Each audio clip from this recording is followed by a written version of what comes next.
Mia's hands shake, just enough for the camera to notice. Not from fear. From rage she's trying to swallow. The restaurant is packed. Crystal chandeliers, gold-rimmed plates, billionaires, celebrities, and people who think rudeness is a personality trait. She is standing in the center of it all, covered in humiliation she did not earn, while the woman who caused it sits comfortably, tapping her nails on a diamond-studded phone. Ava Sterling, billionaire's wife, social media queen, patron saint of treating service workers like furniture. A moment ago, the room had exploded into gasps when Ava, fueled by jealousy and entitlement, lashed out at Mia in front of hundreds of witnesses. Not because Mia made a mistake, not because she was rude, but because she was beautiful, quiet, and impossible to intimidate, a combination that made Ava spiral into a meltdown no one saw coming. Now the restaurant is frozen in tension. The air is electric. Mia stands tall anyway. Because deep down, beneath the apron she was forced to wear for this operation, beneath the identity she has borrowed, beneath the calm expression she refuses to drop, she knows the truth. Ava picked the wrong woman to try to destroy tonight. But the world doesn't know that yet. And that's why you're here. Hey, beautiful souls, where are you watching from today? Drop your city in the comments. I'm reading every single one, and I love seeing how global this community is becoming. Let's rewind just a few hours. Not to the beginning. To the moment Mia's life split in half. It's 8:17 p.m. The Gilded Spoon, the most exclusive restaurant in Manhattan, a place where reservations cost more than most people make in a month. Mia is already mid-shift, already playing her role as just a waitress. She glides between tables like someone who belongs there more than the people sitting down do. Her badge is hidden. Her weapon is hidden. Her emotions, unfortunately, are not, but she holds them steady anyway. Marcus Sterling, billionaire tech tycoon, sits at table 9, jaw tense, eyes tired, texting nonstop. Mia is watching. Not romantically, not secretly. Professionally. Because Marcus is her target. Not for heartbreak. For justice. The task force has been tracking him for months. Suspicious financial activity, shady business deals, and whispers of something much darker simmering beneath the polished Sterling empire. Mia volunteered for the undercover role because Marcus reminds her of someone she once trusted, someone who hurt the world without blinking, someone she swore she would never let walk free again. Ava, though, is watching Marcus for a completely different reason. To her, late nights, texting, distraction, it all equals betrayal. And when she sees Mia approach the table with grace and calm professionalism, something inside her snaps like a bone-dry twig. Ava's internal monologue is a storm. She thinks she can take what's mine. She thinks silence makes her classy. She thinks beauty means power. Mia places the dish gently in front of Marcus. Seared truffle salmon, compliments of the chef. Her voice is steady. Her face unreadable. Her posture unbothered. And that is what enrages Ava the most. Ava leans forward, voice dripping honey poisoned with venom. You enjoying your little performance, sweetheart? Mia blinks once. Just doing my job, ma'am. Ooh, the room is already rooting for Mia without realizing it. Ava laughs, the kind of laugh that is supposed to intimidate but mostly sounds unhinged. You're just doing your job, sure. That's what you call it now. Marcus looks up, confused. Ava, what are you talking about? Ava waves a hand like she's swatting a fly. Oh, please, Marcus, don't play innocent. She's here every night, smiling at you like she owns the menu. Mia stays calm. But the audience, that's you guys, would have already been boiling. If you're feeling outraged already, hit that like button, trust me. This story is only getting started. Ava doesn't wait for logic. She doesn't wait for evidence. She doesn't wait for dignity. She lunges toward the service counter, grabs a container of cooking oil meant for kitchen use, and flings it toward Mia in a dramatic, uncontrolled explosion of jealousy. Mia dodges instinctively, because training overrides surprise. The room gasps again. A chef drops a plate. A socialite chokes on her drink. Someone whispers, "She's out of control." Another voice, "That poor girl." But Mia. She does not scream. She does not break. She does not beg. She does not give the room the satisfaction of seeing her crumble.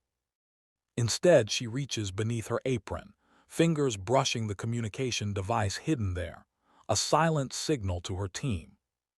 A message without words. The situation has escalated. Move in. Restaurant security rushes toward her, pretending to shield her like good employees would. But Mia doesn't need shielding. She needs witnesses. She needs timing. She needs the trap to close. Ava's face twists. "Look at you, still quiet, still playing innocent. You think people care about you." Mia meets her gaze, voice cold steel. "They care about what's right." Ava scoffs. "Right, in my world I decide what's right." Oh, beautiful souls, let me tell you, people who say that eventually learn the universe has a sense of humor. Marcus stands up now, palms raised. "Ava, stop, this is insane." Ava ignores him, eyes still locked on Mia like a lioness staring at a threat that exists only in her head. The crowd is filming. Not for TikTok entertainment. For evidence. Because minutes later, real law enforcement storms in with the kind of authority money can't purchase. Black tactical uniforms, federal agents, seals of legitimacy, the kind of entrance that says, "This is not theater. This is consequence." Ava goes pale. "Marcus, what is happening?" Marcus doesn't answer. Because he doesn't know either. Mia slowly removes her apron. The motion is deliberate. Cinematic. A plot twist delivered like a mic drop. She pulls out the badge that was never meant to stay hidden forever, holds it up, and says the words that stop the world spinning. "Detective Mia Carter, NYPD, Undercover Task Force." The room doesn't gasp this time. It erupts. Ava stumbles back. "No, no, that's not possible." Marcus looks like someone punched his soul awake. "You're a cop." Mia gives him the smallest nod. "And I've been watching you for a long time." Beautiful souls, if you're already hooked, and I know you are subscribed right now because Ava thought she attacked a powerless woman out of jealousy. She never imagined the woman she feared for her beauty was the same woman collecting evidence that could bring her empire down. But wait, there's more. It begins with the truth that Mia wasn't just undercover to expose Marcus. She was undercover because someone she lost left her a legacy of justice she intends to honor. And that legacy is about to roar louder than jealousy ever could. Mia doesn't get escorted out. Ava does. Agents surround the Sterlings with quiet precision. No shouting, no chaos, just certainty. Mia stays in the dining room a moment longer, letting the shockwaves roll through the crowd like thunder after lightning. People are whispering her name already. "Detective Mia Carter, undercover here." The chef who had looked ready to throw Marcus out now looks ready to shake her hand. And that's when the loyal ally steps forward. Detective John Ray's her partner, her shield in the field, the only person who knows the cost she carries behind her calm eyes. He stands beside her, voice low but proud. "You good?" Mia exhales slowly. "I am now." John gives a half smile. "Because you were waiting for this moment, weren't you?" Mia doesn't answer at first. Because answering means revealing the truth she's kept locked like classified files. But tonight, the truth is no longer a risk. It's a weapon. She reaches into her locker in the back hallway, pulls out a small, worn leather notebook. Not evidence, not police issue. Something personal. Something older than her badge. My father carried this, she says. And just like that, the catalyst figure enters the story not through action, but legacy. Chief Adrian Carter, former NYPD Anti-Corruption Division, a man who believed justice was a debt, not a slogan. He passed away 2 years ago, mid-investigation, leaving behind more questions than answers, and one daughter who refused to let his work die with him. Beautiful souls, quick check-in. Drop your city in the comments again. I want to see this community light up before we dive into the twist of the year. Mia opens the notebook. Inside are names, dates, sketches of networks, offshore transfers, shell companies, encrypted communication channels. One name is circled 3 times. Marcus Sterling. John nods grimly. Your dad suspected him. Suspected, Mia closes the book softly. No, he was building the case, the one I just finished. Because here is the revelation that reframes everything. Mia didn't go undercover because she thought Marcus flirted with a waitress. She went undercover because Marcus was already guilty in a case that had never gone public. Ava's jealousy was just the spark that lit the fuse. Marcus's empire, though. That was the bomb. John leans back against the marble wall. You ever wonder why the Bureau greenlit a sting in a restaurant instead of his company offices? Mia's eyes narrow, because they knew he'd underestimate a waitress faster than a warrant. John snaps his fingers. Exactly, privilege blinds people, especially the ones who think they're untouchable. And privilege is about to blind the antagonists again. Because Marcus has secrets even Ava doesn't know. While the Sterlings are being led into a private room for questioning, Marcus is irritated, not scared. Ava is the one unraveling. You told me she was obsessed with you, Ava hisses. You said she stared at you every night. Marcus scoffs. She stared because you stare at everyone who walks past the table. Maybe she was watching you. Ava freezes. Because that's when the breadcrumbs click in her head.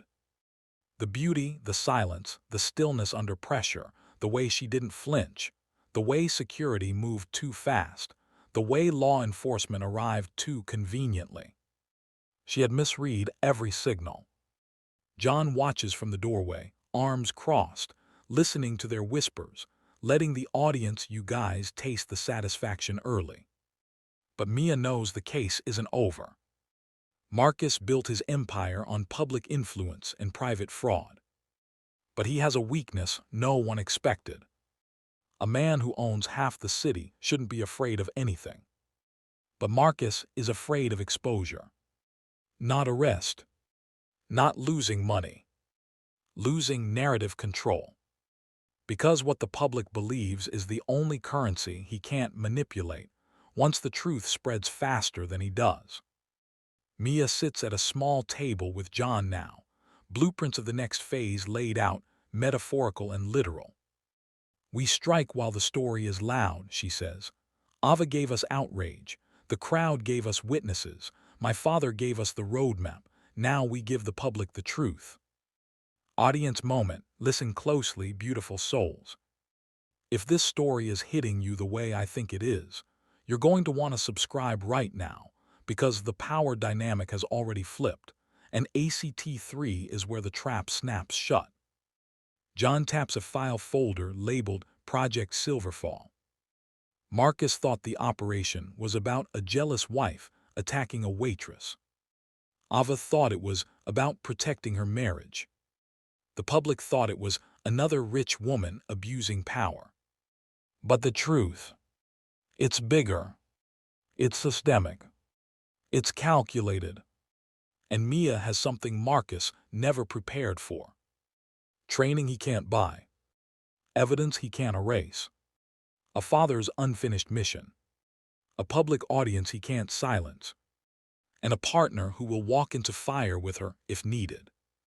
But there's one more twist before we move on. A waitress isn't supposed to have leverage over billionaires. Unless she owns a truth that can dismantle them. Unless the waitress is a cop. Unless the cop is a Carter. And unless the empire she is about to expose was already under investigation before jealousy made it personal. Mia stands now, badge back in her pocket, identity restored, power reclaimed. But the storm isn't over. It's just changed direction. Because Marcus is about to realize. He didn't walk into a restaurant that night. He walked into a sting, designed by the daughter of the man he thought died before finishing the case. And Mia Carter. She doesn't hunt quietly anymore. She hunts publicly. Mia walks back into the main dining room, but not as a waitress anymore. As the woman who holds the leash now. The crowd parts for her without being asked, phones still raised, conversations buzzing like a live news feed. Because outrage travels fast, but justice travels faster when it's timed. Mia and John don't waste a second. They move to the staff-only elevator not to hide, but to launch the next phase. Inside, John pulls up a secured tablet. Sterling thinks he controls public opinion. That's his blind spot, so we leak the truth in waves, not a flood. Mia nods. A flood makes noise, waves make drowning feel gradual. Boom, the strategy is psychological warfare. First wave. Restaurant footage of Ava's meltdown is uploaded anonymously to the task force network and pushed to press channels. Second wave. Marcus's suspicious financial ties begin appearing in public business forums, watchdog blogs, and digital billboards across NYC that were quietly reserved weeks earlier under fake marketing contracts. The headlines start forming before the interrogation even begins. Sterling empire under federal inquiry. Wife's public incident linked to larger investigation. Marcus is being questioned in a private lounge, convinced this is just damage control. He still thinks he's the storm. He doesn't know he's the ship. Beautiful souls, quick check. Where are you watching from right now?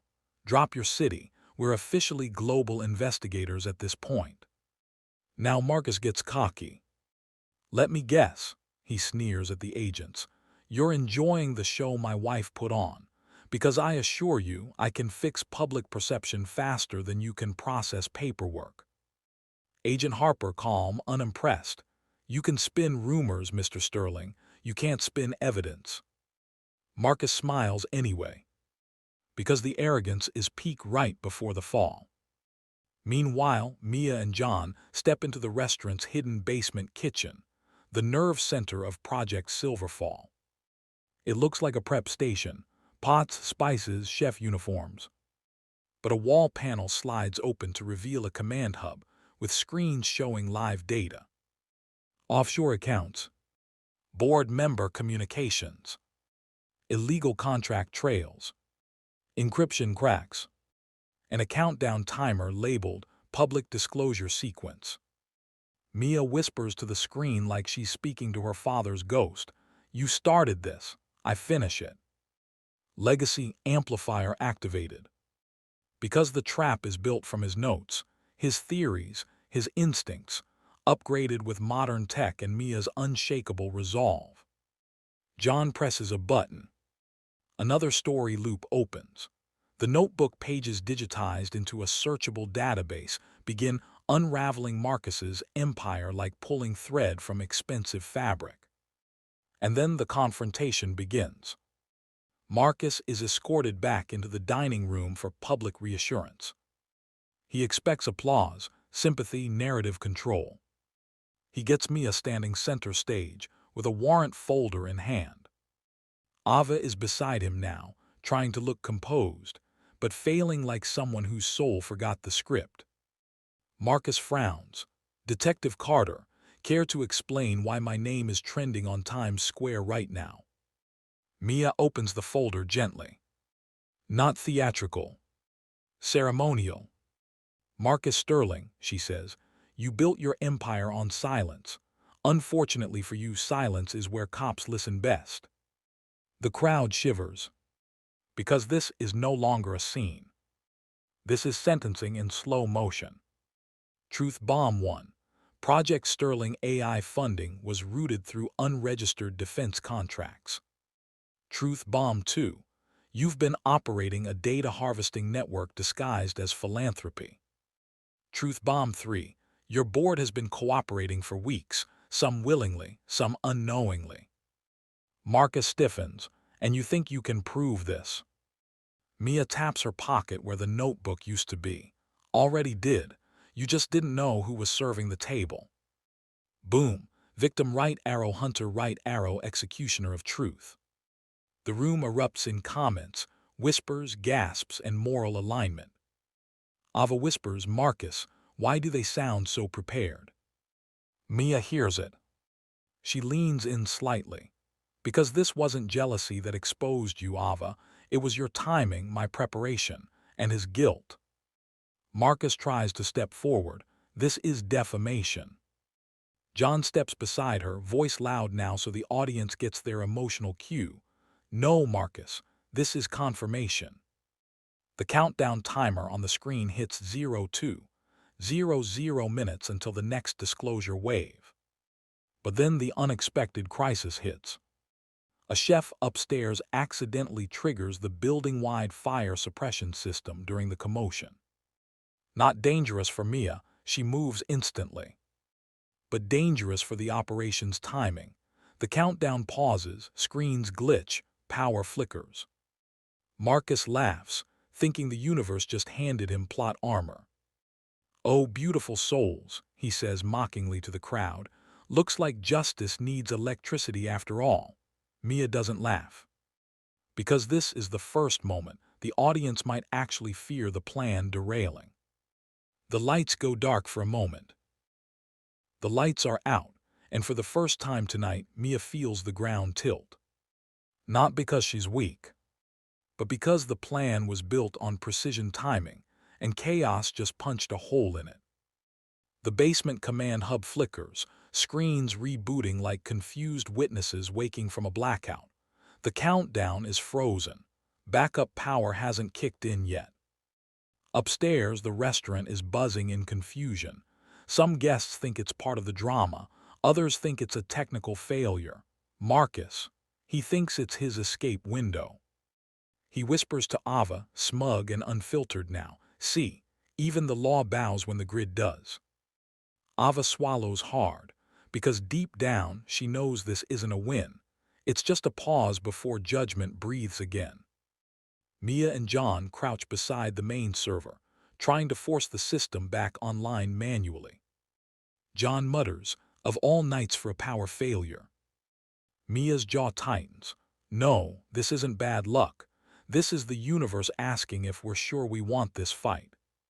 She stands slowly in the dark. And this is her darkest hour. Not the dark of the building. The dark of memory. Because suddenly she sees her father again.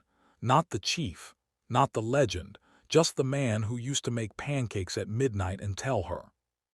Justice is loud, Mia, but courage is louder when no one can see it. She closes her eyes, breath steady. She has nothing left to prove to Marcus. She has everything left to prove to herself. Beautiful souls, city check. Drop your location in the comments again. We're in the thick of it now, and I want to feel this community breathing with us. When she opens her eyes, she speaks to the agents rebooting upstairs through comms. This case doesn't end when the cameras glitch. It ends when the truth finishes talking, and it hasn't finished yet. Boom, growth moment unlocked. Because she's no longer hunting to finish her father's case. She's hunting because she has become her father's case. John looks up at her in the dark, so we keep going. Mia smiles, small, sharp, unstoppable. We were always going to keep going. The blackout just gave Marcus false confidence. And then the unexpected ally appears. Not from the task force. Not from the police. from the people Marcus always ignored. Chef Lorenzo, the head chef of the Gilded Spoon, storms into the basement holding a flashlight and something else, a private envelope he never thought he'd hand to anyone. "Your Detective Carter, right?" he asks, breath rushed. Mia nods once. Lorenzo hands her the envelope. "Your father left this here 2 years ago. He told me, if anything ever happens to me and the Sterlings think they've already won, give this to my daughter." The room chills, because Legacy just stepped out of the shadows holding receipts. Inside the envelope, a USB drive labeled, "For the moment arrogance thinks it's safe." Mia inserts it into the server. The hub boots instantly, because arrogance may stall power, but humility wired the backup plan. The screens blaze back to life, the countdown unfreezes, and now an additional sequence activates. Billboard Override Protocol. Across NYC, every digital billboard reserved under fake marketing contracts switches to a single message, synchronized and unstoppable. Billionaire Marcus Sterling has been under investigation for financial crimes and data fraud, evidence compiled by Chief Adrian Carter, case finalized by Detective Mia Carter. The power dynamic flips again, louder this time. Not leaked anonymously, claimed publicly. Marcus is no longer trending. Marcus is unraveling in real time. Upstairs, backup power kicks in. The dining room lights roar back. The fire suppression stops, and Marcus realizes the room isn't staring at Mia anymore. They're staring at him. Not with envy, with verdict. Marcus steps toward the window, intending to leave. Agents block him instantly, because he just walked into the trap he thought failed. Ava whispers, "It's over, isn't it?" Mia speaks before Marcus can spin another sentence. "You thought a restaurant would protect you. You thought money would shield you. You thought silence would bury truth. But my father didn't die. His investigation did what investigations do best." She pauses. Breadcrumb payoff incoming. It waited. For you to speak in public, for you to grow arrogant, for you to assume the powerless are blind, and for you to forget that jealousy is loudest right before justice. The crowd inhales, because for the first time, the audience genuinely sees the possibility of the Sterlings slipping away evaporate like smoke in sunlight. But there's one last crisis before victory. Marcus grabs the narrative again, voice booming, desperate. "You people don't understand how the world works. Empires don't fall because someone gets jealous in a restaurant." The room begins to murmur again, doubt creeping like a temporary fog. Mia doesn't interrupt, because her plan was never to silence Marcus. It was to let him talk long enough to indict himself. John raises his voice. "Beautiful souls, comment right now what you think Marcus is hiding that even Ava never knew." Engagement loop opens, because the truth has one more layer. Mia presses a button on the hub labeled "Board Member Confession Reel." Screens upstairs flash again, this time playing pre-recorded depositions from Marcus's own inner circle, executives who had been cooperating quietly for weeks. No details shown, no graphic harm, just calm admissions of fraud, deception, and systemic abuse of power. The fog lifts instantly. Marcus doesn't get the last word anymore. The evidence does. And now the audience is no longer afraid the protagonist will lose everything. They're afraid Marcus will keep talking and dig the grave deeper. Because the tide hasn't just turned. It has locked direction. The dining room is silent again.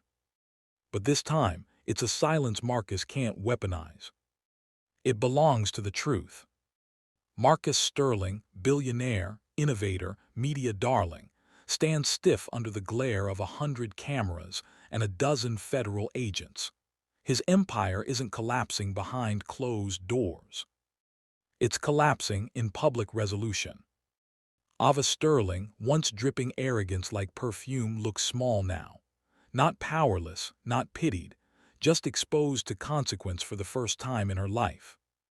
Marcus whispers, voice thin, "You really had this ready from the start." Mia steps forward, calm, measured, and undeniably in command. "Not from the start, Marcus. From the moment you thought a waitress was invisible." The crowd hums with satisfaction. Because the invisible just turned the spotlight. Beautiful souls, one last city check. Drop your location in the comments. This is where the community celebrates the victory together. Ava finally speaks, cracking at the edges. I didn't know who you were." Mia meets her eyes, not with revenge, but with justice shaped by wisdom, not cruelty. "You attacked me because you assumed power lived in wealth and silence. But power also lives in badges, preparation, and people who refuse to break when others expect them to." Ava sways. Not injured, just confronted by the weight of realization. Marcus is escorted away now, evidence solid, narrative stripped from his hands forever. No shouting, no spectacle. Just accountability he can't buy out of, spin around or bury. And now, the emotional catharsis lands like a full-circle mic drop. Mia turns to the crowd, voice steady but warm for the first time tonight. "My father spent his life dismantling corruption. I carry his badge, but more importantly, I carry his belief." She pauses, and the audience leans in. That justice is not for the loudest voice in the room, it's for the truest.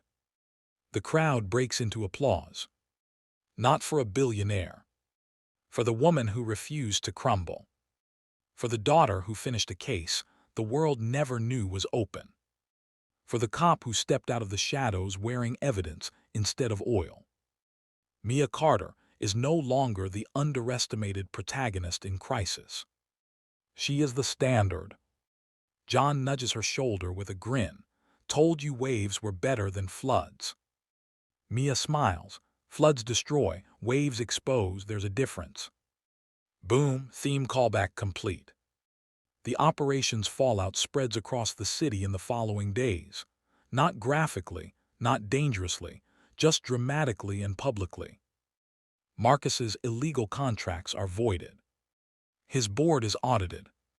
His companies cooperate under legal supervision. Ava faces public backlash and mandatory accountability programs.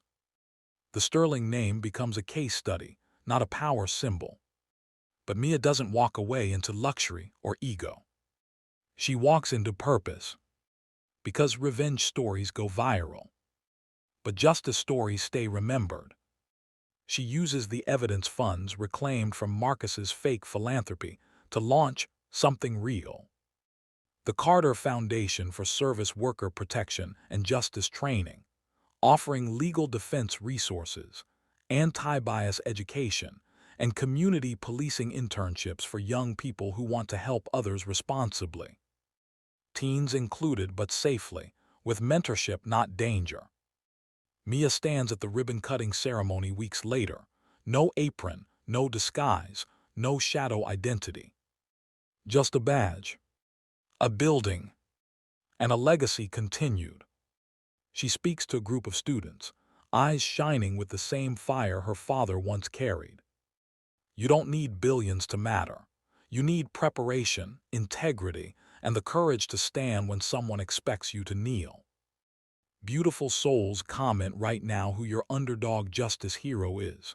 A parent, a teacher, a sibling, a friend, tag them in the comments. Let's make this a celebration thread. And now for the final callback. The story loop closes. Mia narrates to camera in voiceover. The same dining room visible behind her but now glowing, restored and calm. "When I walked in here, the world thought I was at my lowest point, but I wasn't breaking. I was waiting for justice to speak through me." She holds her badge up gently. And tonight proved something no billionaire should ever forget. She smiles. Underestimate no one. Thank you for taking this incredible journey, beautiful souls. If this story moved you, and I know it did, hit that subscribe button and let me know in the comments what part moved you most. I'm reading every single one, and I'm proud of the community we're building together.